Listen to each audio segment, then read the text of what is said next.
speaker. All right. Hello, I am Michael Rennick Sargent, against the abolishment of slavery. Because of slavery, everyone in this room is able to feed themselves, wear clothing, and live in luxury. Slavery is an important business, and because of this trade, the economy has risen with imports and exports through transactions with Africa and the New World.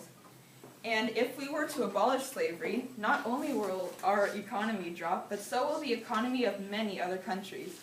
Abolishing slavery is a foolish and unintelligent idea. For all of you misinformed ladies and gentlemen, we do not kidnap or steal away slaves. Slave trade is simply a business with Africa. With Africa's consent, we are allowed to legally traffic slaves to the New World. We bring knowledge, weapons, copper, and stock valued by Africa.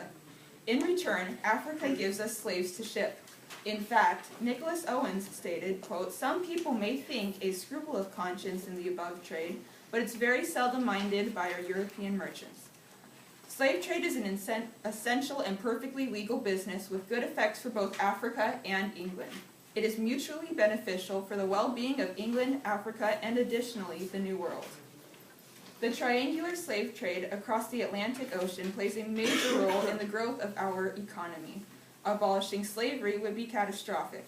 Slave trade is Britain's foremost cash crop, over and above other cash crops such as sugar and tobacco.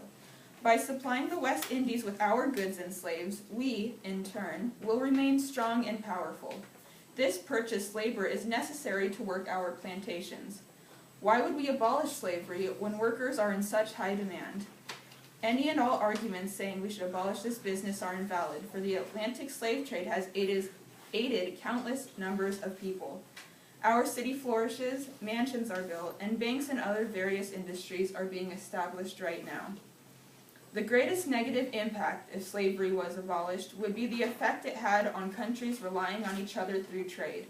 Trade is interconnected, you see. If one trading merchandise disappears, it will further affect the whole trading system, especially if the source of income is as great as slave trade.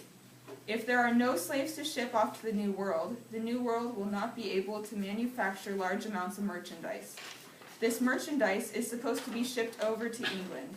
If England does not have the necessary crops or stock, the amount of companies would decrease due to less crops to sell in England, which will eventually affect the people who work for those companies. With less merchandise to trade with, the country's economy will plummet. The loss of income from Africa and the New World will greatly impact our society in a negative way.